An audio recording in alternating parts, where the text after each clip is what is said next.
vamos começar. O nosso livro, A Coragem de Ser Imperfeito, de Brené Brown.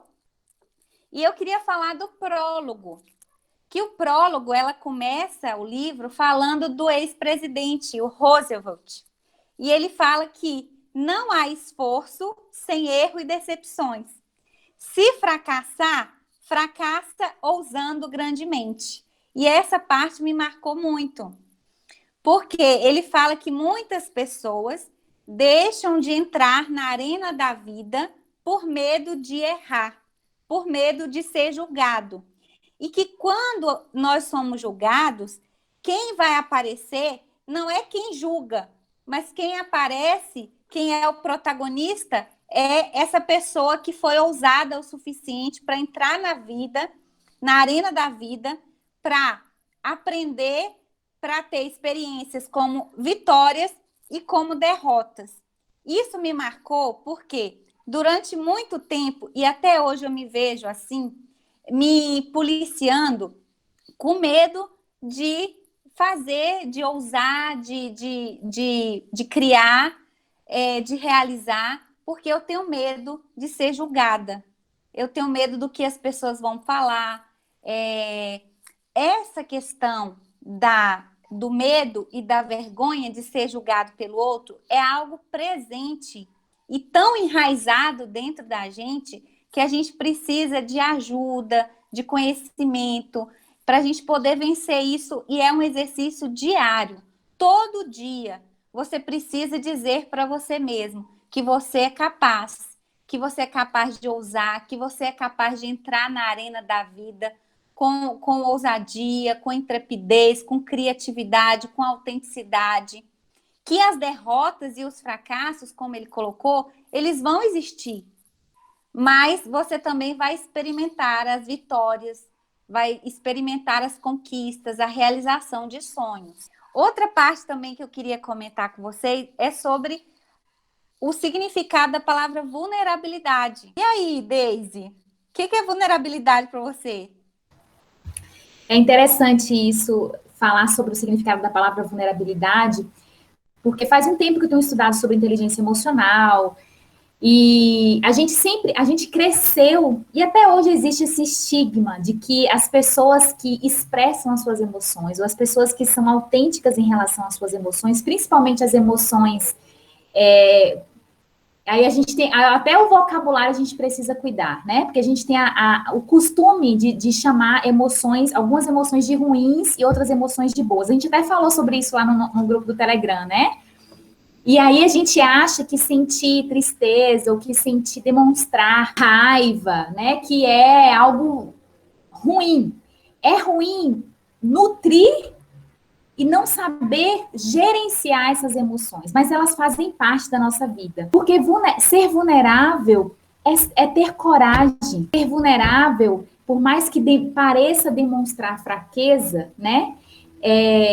A gente pode até se perguntar assim, é fácil falar sobre algo que a gente tem medo?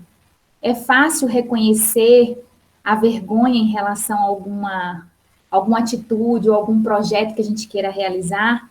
E aí a gente pode desconstruir, né, essa imagem que a gente tem, essa imagem ruim da vulnerabilidade. Para nós sermos vulneráveis, nós precisamos ter coragem. A existência do Mães e Abraços, desse grupo, ele é resultado porque nós fomos vulneráveis uma com a outra, e ele existiu a partir dessa coragem de dizer, vamos tentar, vamos fazer, vamos colocar esse desejo, essa paixão que a gente tem para fora. Vamos compartilhar juntas o que nós temos de precioso e o que trazemos nessa vida. Então, é interessante observar isso, que nós estamos aqui hoje, é resultado e é fruto, porque decidimos abraçar a nossa vulnerabilidade.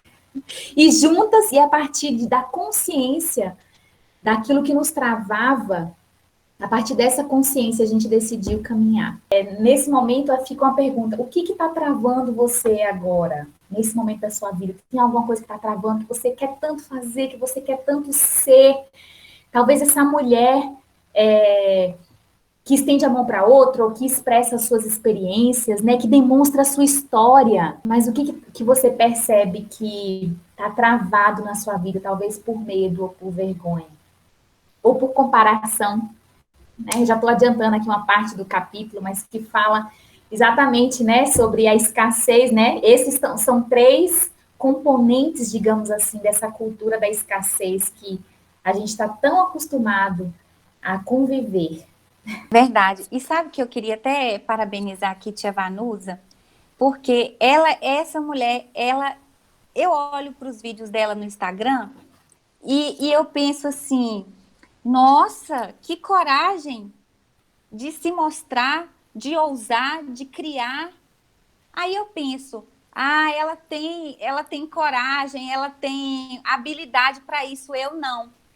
Mas não é assim.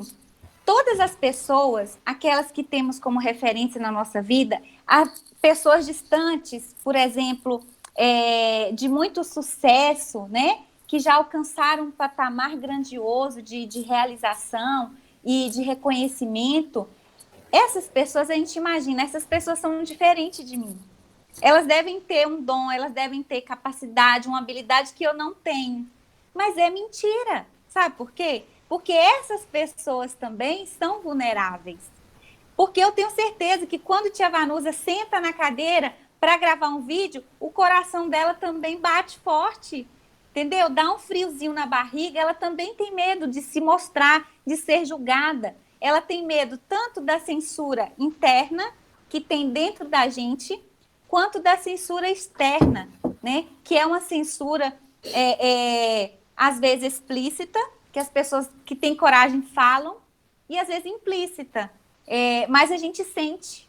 Então a gente tem que tomar muito cuidado com isso. E a autora, ela foi muito feliz quando ela falou assim: é muito tentador no mundo contemporâneo que a gente está vivendo, no mundo das redes sociais, né? Da valorização do blogueirismo, da Da valorização celebridade. da celebridade e do sucesso, da aparência, é muito atraente a gente querer ser perfeito e mostrar essa perfeição para os outros. Mas não existe isso. Quando a gente trata de humanidade, não existe perfeição. Todos nós, sem exceção, temos qualidades, temos defeitos, temos forças, temos fraquezas, né? Eu não gosto de falar fraquezas, eu gosto de falar áreas de melhoria. Essa semana eu vi um vídeo falando sobre sexualidade e maternidade. Eu achei bastante interessante a discussão. E olha só que interessante, porque a autora, né, nesse primeiro capítulo, uma das coisas que ela fala é sobre a importância da gente humanizar os nossos problemas. Justamente porque às vezes a gente acha que os problemas que a gente tem, ninguém mais tem. Mas quando a gente se vulnerabiliza, quando a gente compartilha, lógico, em ambientes de segurança, né? A gente observa que outras pessoas vivem exatamente as mesmas questões. Karine comentou sobre essa questão das redes sociais. Quantas pessoas que estão empreendendo, que estão começando um projeto, têm dificuldade, né, na geração de conteúdo, na exposição. Isso é muito comum, às vezes a gente acha que só acontece com o outro. Aí, essa semana, eu vi um vídeo uma live sobre isso, sobre maternidade e sexualidade, e as duas mulheres estavam discutindo os problemas que eu tenho também, né? Que muitas vezes é preguiça, e aí a gente coloca um monte de outros empecilhos para evitar, né? Um momento de intimidade, ou deixar de nutrir esse momento de intimidade com o esposo. E assim, às vezes a gente acha que é só a gente, porque a gente tem filho pequeno, porque tem isso, porque tem aquilo, mas o tanto de mulheres que estão vivendo as mesmas dificuldades, né, ou as mesmas questões, e acham que somente são com elas.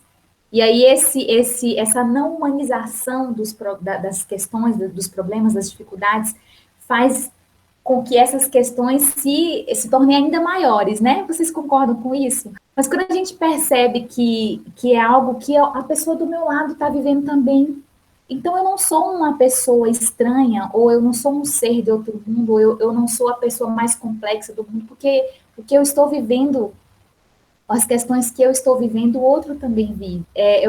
Eu acredito que esse grupo e a leitura desse livro nos ajudar a nos humanizar ainda mais, no sentido de nos abraçar, né? Abraçar a nossa humanidade, abraçar as nossas questões, para que a gente possa vencê-las, superá-las, né? Que não é algo fácil, mas a gente sabe que a consciência a respeito dessas áreas, dessas questões, nos fortalece para que a gente trabalhe, né? Trabalhe dia a dia para superá-las. A autora fala sobre as lentes da vulnerabilidade. Ela fala assim, que quando eu, igual Deise falou, eu olho para dentro de mim, eu reconheço que eu tenho vulnerabilidade, eu aceito essas vulnerabilidades, quando eu olho para mim com um olhar de empatia, com um olhar de compaixão, eu sou capaz de ser compassiva, de olhar para a humanidade do outro também. Eu estava pensando nisso e isso me marcou muito. A partir de agora, gente, vamos lembrar disso. Olhar para o próximo com as lentes da vulnerabilidade. Pensa que é um óculos com as lentes da vulnerabilidade. Por quê? Enxergar que o outro, por que ele fez aquela escolha? Por que ele teve aquele tipo de comportamento?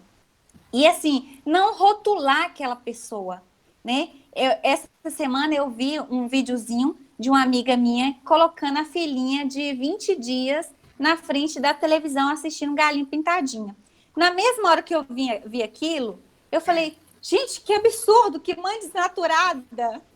E aí ela colocou a menina dentro da banheirinha de frente para a televisão. Que mãe desnaturada? Que tipo de mãe é essa? Né? Porque a criancinha, um bebezinho de 20 dias exposto às telas dessa maneira. Mas na hora eu lembrei disso, eu falei, peraí, eu tenho que olhar com as lentes da vulnerabilidade. Eu tenho conhecimento de que isso faz mal, principalmente para a criancinha recém-nascida. Mas essa minha amiga, ela não tem esse conhecimento, né? Às vezes ela não tem essa informação. E ela acha que aquilo não tem nada demais, né? Às vezes ela até colocou na rede social, porque às vezes ela considera até legal, até bonito. Então, quando eu olho a partir das lentes da vulnerabilidade, eu não rotulo, eu não julgo aquela pessoa, eu não coloco, não estigmatizo, não coloco estereótipos, mas eu tento olhar para o que está por trás daquele comportamento. Quais foram o modo que aquela pessoa aprendeu a viver, né? Como ela foi criada, as experiências que ela teve na vida, os relacionamentos que ela teve na vida. E aí a gente começa a entender muita coisa e ser mais gentil, mais acolhedor, mais compreensivo com o comportamento do outro. E em vez de emitir julgamento e apontar o dedo, a gente consegue acolher essa pessoa. Também, em relação a isso, eu falo da gente olhar para o nosso passado. Eu sei que muitas das vezes a gente olha para o nosso passado com esse olhar, esse olhar cruel, esse olhar rígido, e busca culpados para muitas coisas que nós vivenciamos. E aí a gente culpa os nossos pais porque erraram com a gente em algum momento, porque faltaram em algum momento.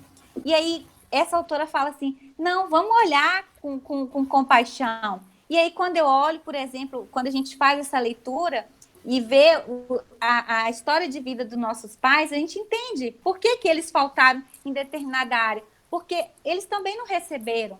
E às vezes, muitas das vezes, eles deram para a gente mais do que um dia receberam de seus pais. Então, nunca procurar culpados. Ter olhar pelas lentes da vulnerabilidade, da compaixão. Uma coisa que me chamou muita atenção foi essa questão da história. Conecta essa questão do narcisismo com o medo, né, da humilhação, o medo, talvez, das pessoas serem comuns demais, e aí elas se colocam nesse pedestal, né, de que, como se só elas importassem. E aí eu fiquei pensando sobre isso.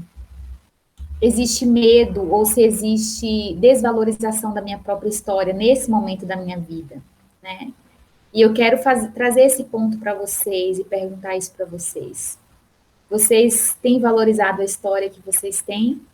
Algumas decisões que eu estava esperando tomar ou nutrindo no meu coração, eu estava pensando em deixar de fazer algumas coisas que eu amo Como, por exemplo, esse grupo aqui. Peraí, eu não tive uma carreira no mercado em grandes empresas, mas eu tive uma outra carreira. Isso, e o fato de ter sido diferente não significa dizer que não é importante ou relevante. E eu consegui destravar algumas coisas, tomar algumas decisões. E eu quero te perguntar isso: será que tem alguma coisa travada, ou alguma decisão que você está esperando tomar por desvalorizar a sua história, a sua trajetória? Ou por medo que você, de ser comum demais, ou por achar que a sua história ou a sua experiência é comum demais. Desde então eu tenho pensado muito e abraçado isso, né, na minha vida. A minha história é única e ela é a história que Deus me deu, é a vida que Deus me deu e eu quero abraçá-la com intensidade, com integridade, com inteireza, né? Eu quero ser inteira. Essa é algo que eu sempre quis ser, inteira, autêntica, né? E aí eu quero te encorajar a pensar sobre isso também, agora. Você tem sido inteira, né? Você tem sido, você tem valorizado a sua história como ela é. Eu acho, Daisy, que a gente não valoriza a nossa história e a gente não ousa realizar por causa desse medo que tem dentro da gente. E esse grupo é uma oportunidade da gente mostrar esse medo. Mostrar esse medo, aceitar esse medo e gerenciá-lo. E eu sempre falo assim que o medo, a gente não, ele vai estar sempre presente. Deixa ele entrar no carro da nossa vida e falar assim, tá, eu sei que você não vai me deixar. Não adianta eu tentar fugir, tentar esconder ou negar. Você sempre vai estar aqui. Tudo bem, então entra então, mas fica no banco de trás. E olha, com a boca calada, boca fechada. Porque nada do que você disser vai ser considerado. E eu vou continuar dirigindo e conduzindo a minha vida em direção ao meu propósito, ao meu buscando um sentido, meu sentido da vida, realizando, né? Dirigindo, conduzindo em direção ao meu alvo, a meta que eu estabeleci, ao sonho, né? Mas você de bico calado. A maneira, gente, a maneira como eu me vejo interfere na maneira como eu vejo o mundo, como eu ajo no mundo e como eu me relaciono. Tudo começa dentro da gente. Não tem para onde correr. Então, vou até repetir. A maneira como eu me enxergo interfere na maneira como eu enxergo o mundo, como eu atuo no mundo e como eu me relaciono com as outras pessoas. Tem um exercício que a autora fala, que ela faz, que ao acordar, ela diz assim: não importa o que eu fizer hoje ou o que eu deixar de fazer, eu tenho o meu valor. Eu queria que você falasse isso com você agora, aí em voz alta para você, e que isso fosse uma prática na nossa vida. Não importa o que eu fizer hoje ou o que eu deixar de fazer, eu tenho o meu valor. E ao dormir, ela fala: sim, eu sou imperfeito, eu sou vulnerável e às vezes eu tenho medo, mas isso não muda a verdade, que também eu sou corajosa e merecedora de amor e aceitação. E tem uma coisa que ela colocou no livro, que ela fez uma pesquisa longitudinal, há 12 anos pesquisando sobre vergonha, medo e vulnerabilidade, e ela falou assim: olha, gente, fazendo essa pesquisa, eu encontrei pessoas plenas, pessoas felizes. Mas essas pessoas felizes e plenas, que ela colocou o nome de pessoas plenas, não são pessoas que viveram menos traumas, menos perdas na vida.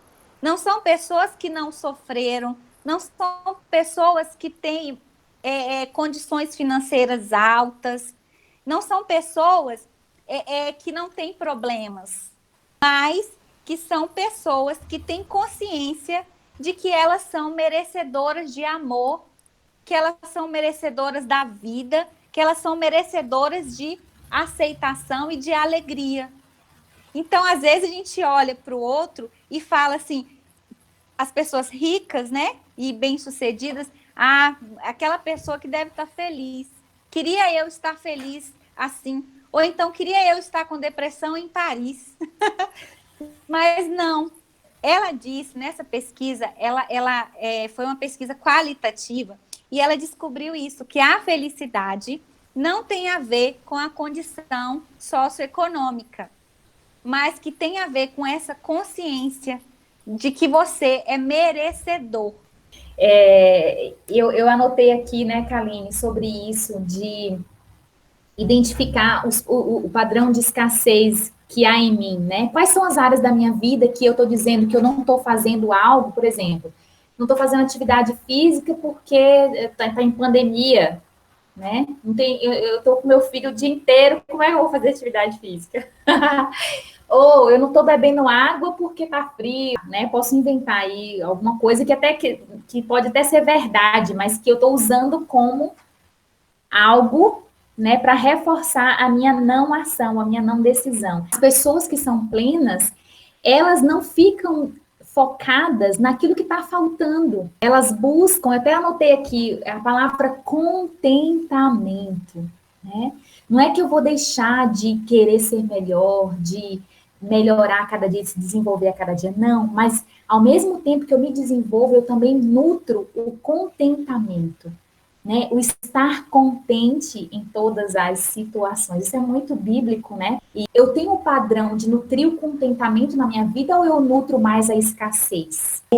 Pode Essa falar. escassez é a não suficiência. Nunca, gente, nunca tá bom. Nós somos assim. A gente acorda, antes de colocar o pé no chão, a gente já pensa, não dormi o suficiente, não tenho tempo o suficiente, não tenho dinheiro o suficiente, não tenho inteligência para fazer isso o suficiente. Eu não sou boa. Fala com não sei quem, chama não sei quem. Ah, eu queria também até fazer um exercício que a autora traz. Ela fala assim, ó, não sou tracinho o bastante. Aí a gente que tem que fazer esse exercício.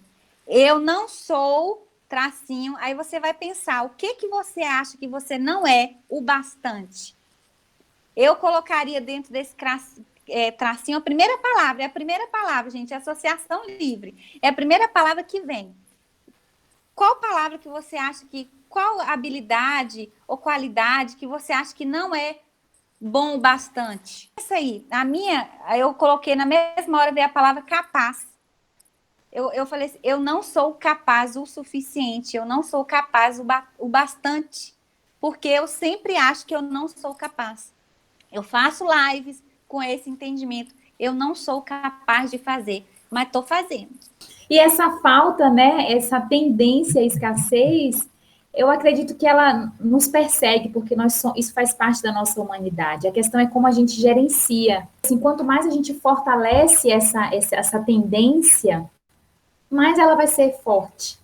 Então, a consciência, né, Kaline, é um livro que eu li do Ed René, né, Vivendo com Propósito, não sei se vocês conhecem, ele fala muito sobre isso, sobre a felicidade, que às vezes a gente acha que a felicidade é quando a gente vai comprar um carro X. Aí você compra o carro X, você tem aquele pico de felicidade, mas daqui a pouco você se acostuma com o carro X, ele se torna comum, os anos vão passando, ele já não é mais aquele uau. Você tem muito a ver com contentamento, porque aquilo que é uau para você hoje, se você alcançar, talvez você vai ter aquele pico, sim, nós teremos, né? Aquele pico de realização, de felicidade, mas daqui a pouco vai ser comum, a gente vai se acostumar, né? E aí vem a importância de nós sermos ativas na nutrição do contentamento, da não escassez.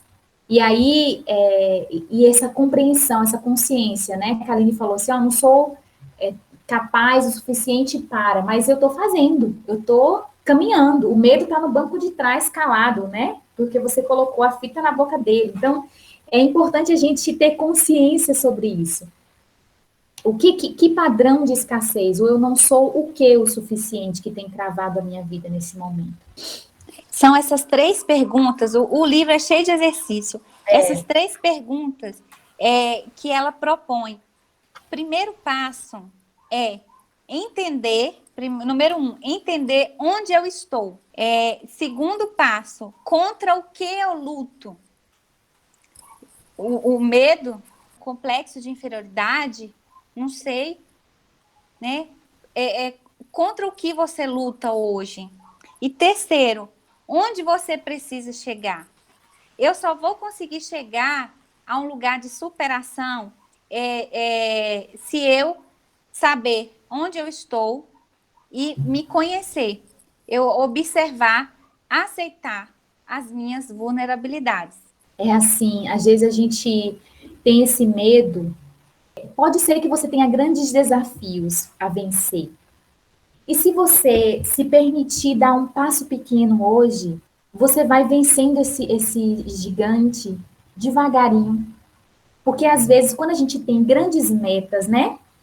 E a gente, às vezes, essas grandes metas ou os grandes desafios, eles nos paralisam. Mas quando a gente divide em pedaços menores da nossa jornada, não, nessa semana eu vou fazer esse pedacinho. Na semana que vem eu vou fazer isso. E aí a gente vai saindo do lugar. E a gente vai vencendo um pedacinho de cada vez, né? Vai ficando mais palatável, digamos assim, o enfrentamento desse desafio, né? E usar o que você tem na sua mão. Porque às vezes a gente despreza o que a gente tem na mão. E a pedrinha que você tem, ela pode derrubar muita coisa.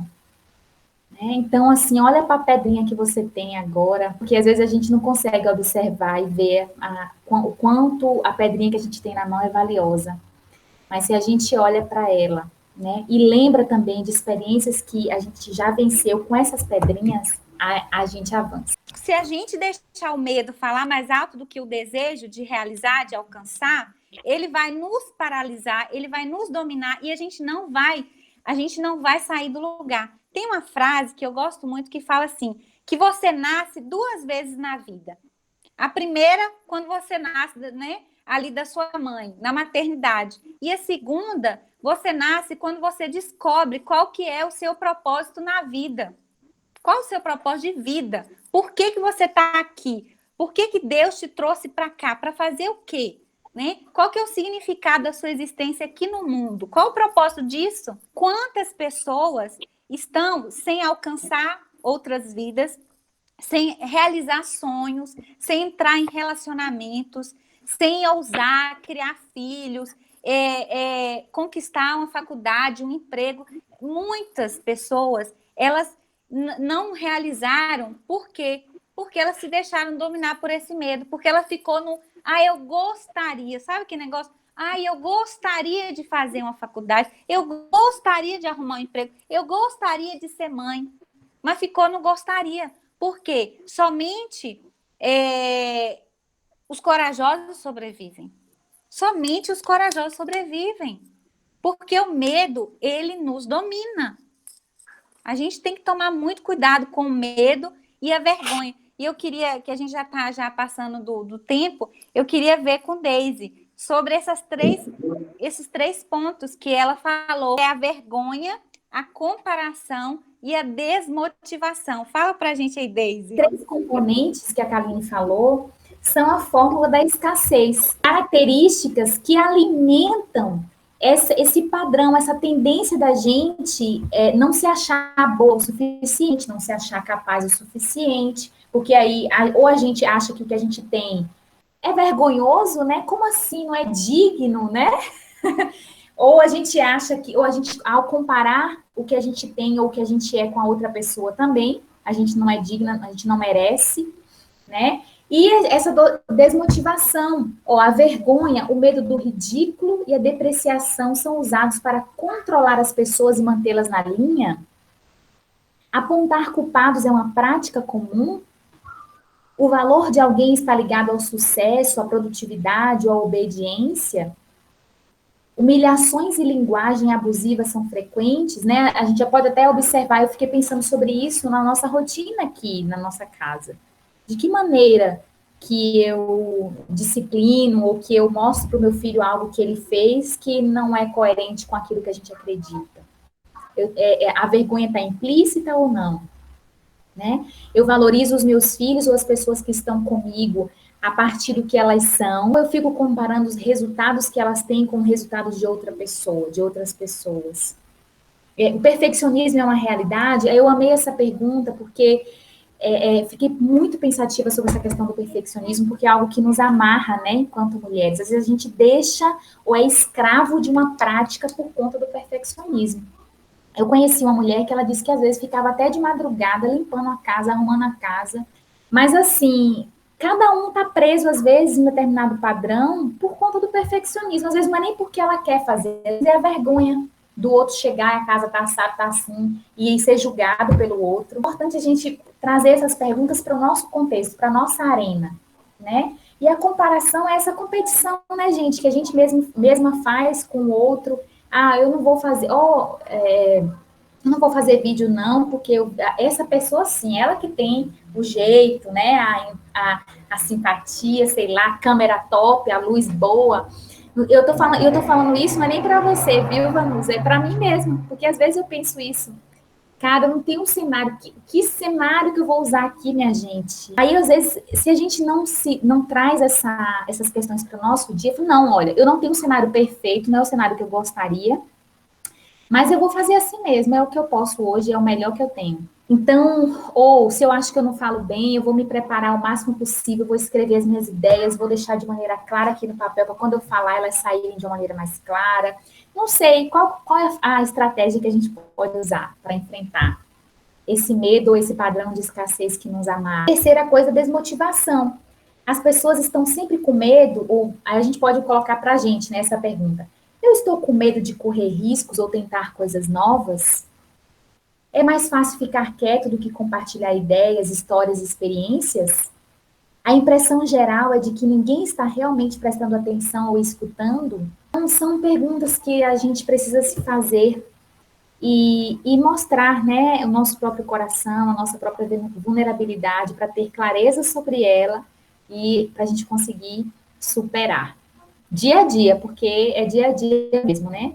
Deise, eu queria até finalizar com uma frase que você usa sempre. Não compare os bastidores da sua vida com o palco dos outros. Aí você pode se perguntar assim, o que isso significa para mim, para o meu contexto? O que comparação, de que forma que eu tenho usado na minha vida, né? Que contexto é esse que eu me comparo e com o palco do outro, mas usando o meu bastidor, não o meu palco. É uma comparação injusta. Então vamos ser menos cruéis com a gente mesma. E quero parabenizar cada uma de vocês por estar aqui. Eu sei que cada uma escolheu estar aqui, disse não para outras coisas, para dizer sim a esse nosso tempo, né? E eu quero dizer que eu me sinto muito honrada e muito grata mesmo por essa oportunidade. Eu creio que a gente vai crescer muito juntas.